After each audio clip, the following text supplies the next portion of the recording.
The American West, a land of sprawling plains, dusty saloons, and unforgiving justice.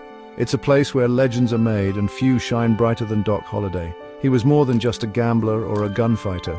Doc Holliday was a symbol of the untamed spirit of the West, a man who lived by his own code and faced death with unwavering courage. Many remember him for his skill with a six-shooter. But Doc was more than a gunslinger. He was a trained dentist, a gentleman by upbringing, forced by circumstance and illness into the unforgiving life of a card sharp and an outlaw. He was a paradox, a man of culture, trapped in a world of violence. Doc Holliday's story is not just about gunfights and gambling. It's about friendship, loyalty, and the unbreakable bonds forged in the crucible of the Wild West. It's about a man who stared death in the face and never blinked. His story is forever intertwined with another legend of the West Wyatt Earp. Their friendship, a brotherhood forged in blood and loyalty, is one for the ages. John Henry Doc Holliday was born in Georgia in 1851. He could have had a comfortable life. He was educated. He even earned a degree in dentistry. But fate, it seems, had other plans for Doc. Tuberculosis, a disease then known as consumption, gripped Doc in his early 20s. Given only a short time to live, he made a fateful decision to embrace the freedom of the West. He headed west, hoping the drier climate might offer some relief.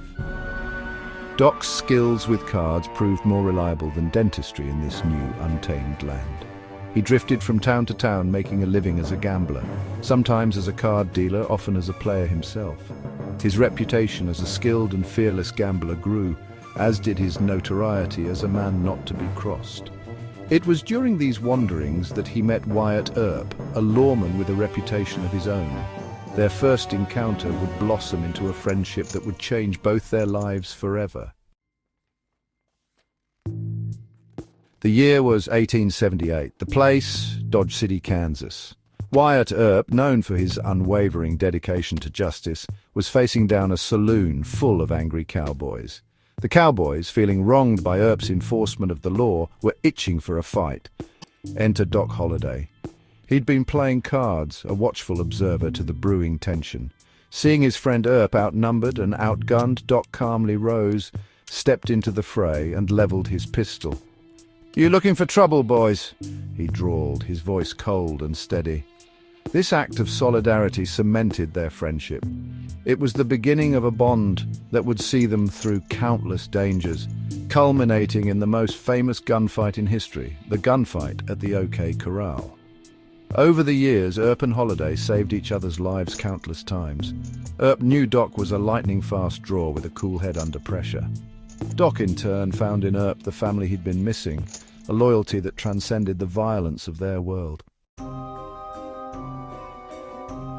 Tombstone, Arizona, 1881, the Earp brothers, led by Wyatt and joined by their friend Doc Holliday, faced off against the Clantons and McCurteries, a notorious group of cattle rustlers and outlaws. The tension had been building for months, fueled by threats and simmering resentment. The gunfight erupted in a dusty, vacant lot behind the OK Corral.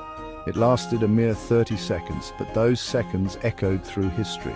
When the smoke cleared, 3 men lay dead: Billy Clanton, Frank McClory, and Tom McClory. The Earp brothers, along with Doc Holliday, had survived, their names forever etched in the annals of the Wild West. Doc Holliday, despite being racked by consumption, had fought with his trademark ferocity. He stood shoulder to shoulder with the Earps, his loyalty unwavering. The gunfight, while a victory for the Earps and Holliday, cast a long shadow, igniting a chain of events that would test their friendship like never before. Section 5, I got 2 guns and 1 life to get rid of. The wit of Doc Holliday.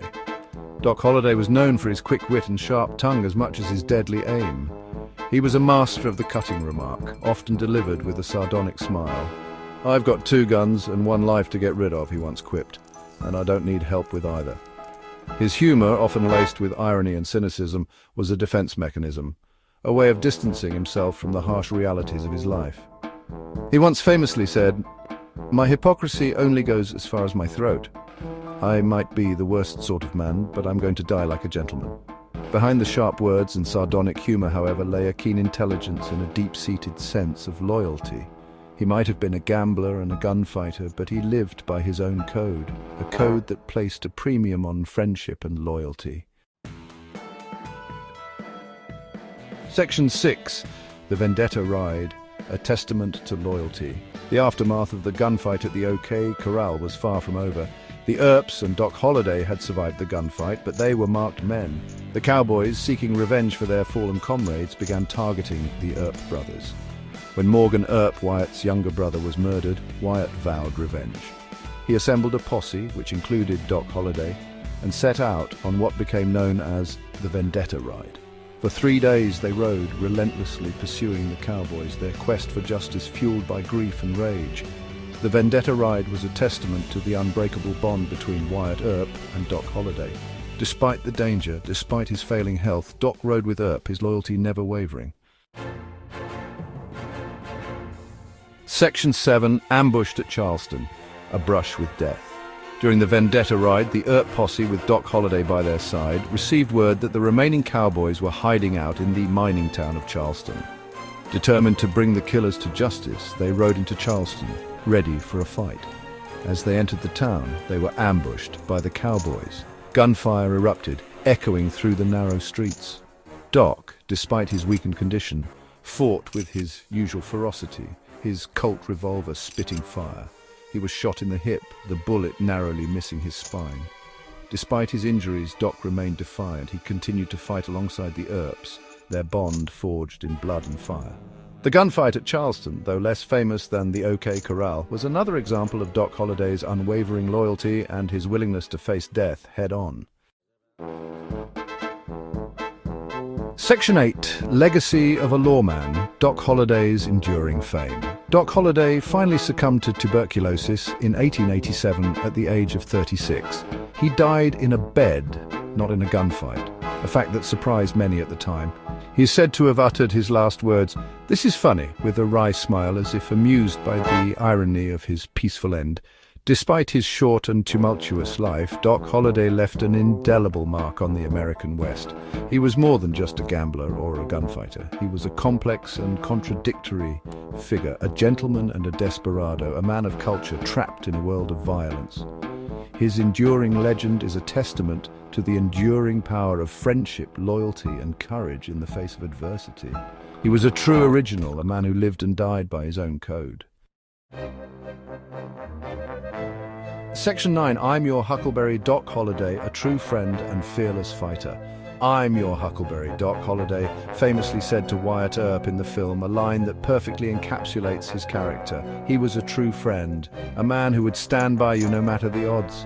He was also a fearless fighter, a man who faced death with a cool head and a steady hand. Doc Holliday's story is a reminder that the Wild West was not just a place of violence and lawlessness. It was also a place of great courage, loyalty, and friendship. Doc Holliday embodied these qualities, and his legend continues to inspire and captivate us to this day.